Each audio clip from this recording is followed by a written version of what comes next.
Now recording. Okay, here I am, AJ Jacobson with Rivals.com. I've got Jackson Light on the other end of this Zoom interview. How are you doing today, Jackson? I'm doing great, doing great. We'll just start with a very simple question. What's the weather like there in Utah right now? It's kind of been bipolar. It's been going from like 90s to 60s. It kind of just depends on the day, but today I'd have to say 80s right now. It's pretty nice, pretty clear skies. Now, obviously, I follow you on social media and whatnot. It seems like you're staying pretty busy even during this, shutdown time. You're getting some camps, and you're not necessarily camps, but a lot of training in. Talk about what you've been doing to keep yourself sharp physically and mentally for football during this interesting time we're in. Just during the big kind of start of the quarantine, I would run and lift and just in my basement. And then, I'd lift in my basement, and then I would run just at school because I would leave the field open.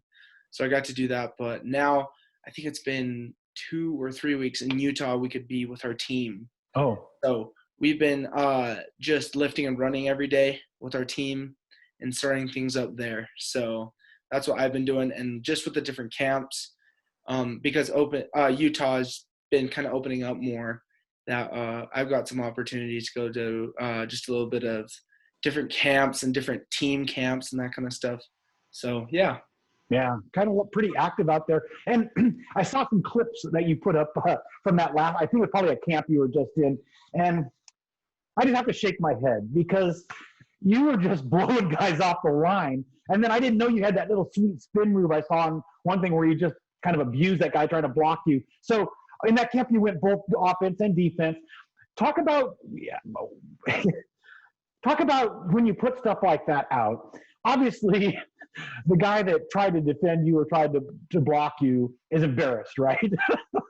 So, how do you feel about when you're just dominating physically like that against guys? It really just reaffirms my hard work. Yeah. It shows that I'm doing something right, and I need to keep on doing that. And it's awesome. It's football. I love doing it. It's just fun and that kind of stuff. And it reaffirms my hard work and reminds me that I need to keep on getting better. Yeah.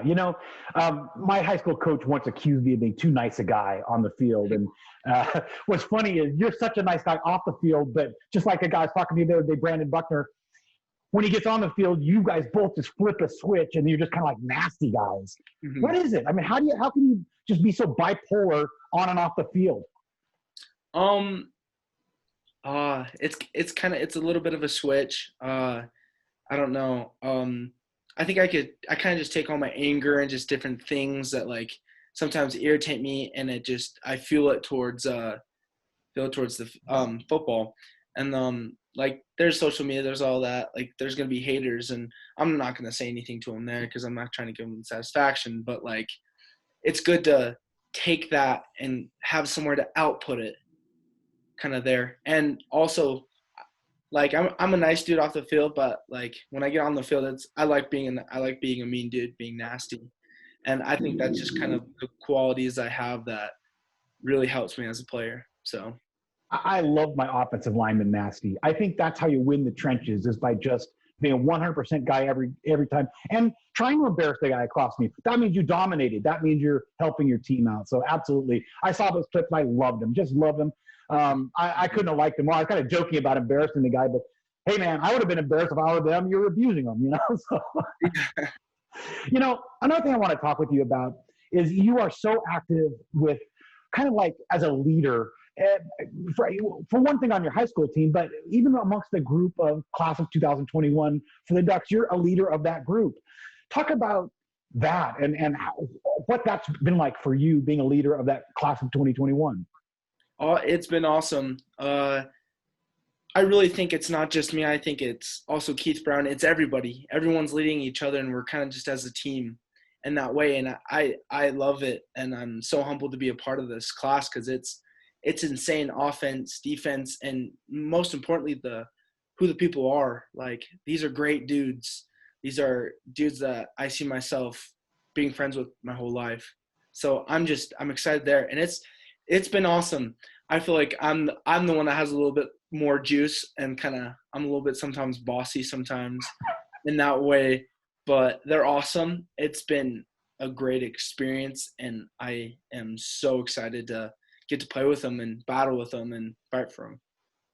You know, I really love your parents, and they're also very active on social media. Talk about how it is as an athlete who also has parents who are active in the recruiting and in the social media. How's that like for you? It's awesome. My parents are just like me. I'm just like my parents. So they're really active, just because like for the same reason I'm active is we're committed, and it's not just me, it's my whole family. Like, we all wear green, we all talk about Oregon, and that's just kind of the family who we are.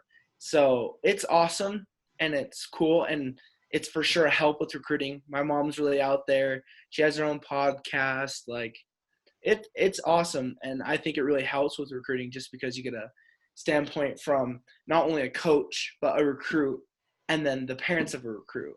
So you're seeing each different levels of what's going on in a program, and I think it's a great recruiting tactic to use, and not even just a tactic. It's just, I think my family's just really proud and really humbled, as am I, just to be in a situation where I have the opportunity to have free education at the University of Oregon, and with that, just kind of promoting and helping the team grow and the family grow.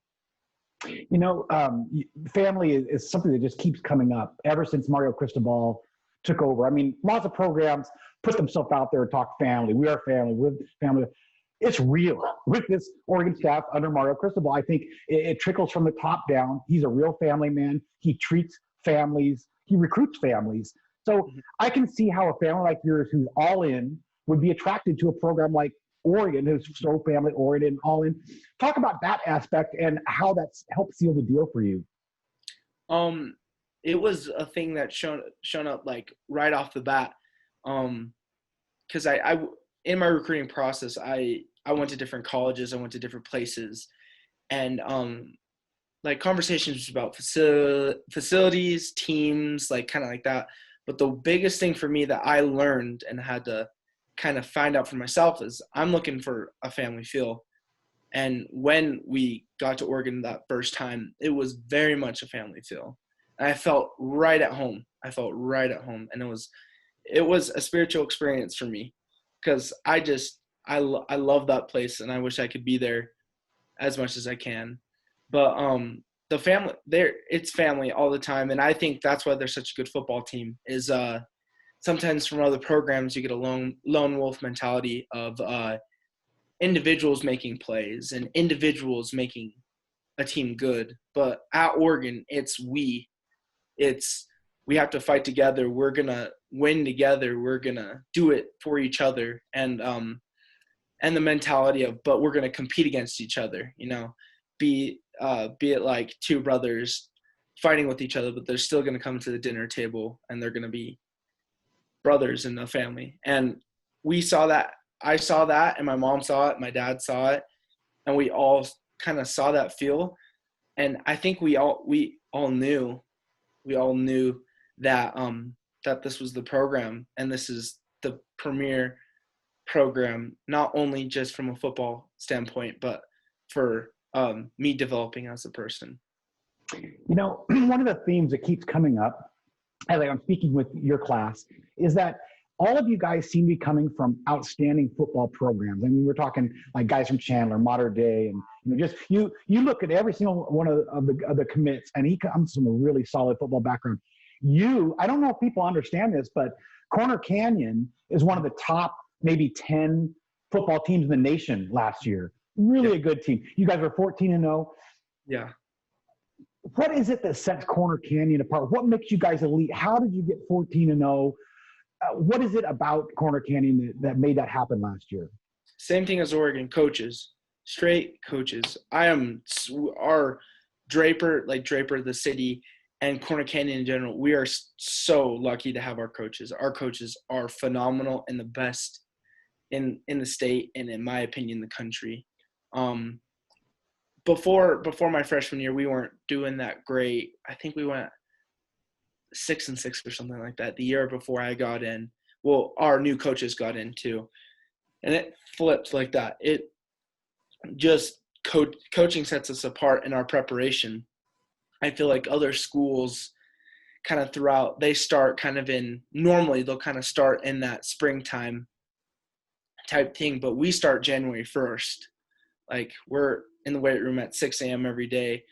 And just what the coaches have kind of brought into our lives, and kind of just that structure and that also that brotherhood mentality too. I think that's why we're such an elite program in the state of Utah and in the country. Yeah. Well, I hope you guys can carry it on again next season. I mean, sure, you can't do any better than you did, but, if you're bringing guys back, you have every shot at doing that again. Mm-hmm.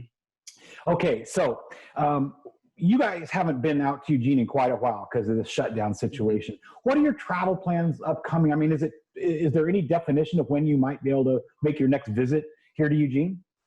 I really don't know. I've tried to communicate with coaches, and they're trying to know too. It's just kind of up in the air with with NCAA and what they're going to allow recruits to do, and with also the pandemic, what if certain fans. It's just kind of a big toss up in the air right now. I'm currently just training with my team and staying here. If anything, if it were to open up early, we'd be there as soon as possible when we are available. I'm going to Oregon for a family trip this week because it's our 1 week off. But we're going to be in I don't know what it's called, Newport. We're going to be in Newport. Oh, you'll love Newport. Yeah. Yeah.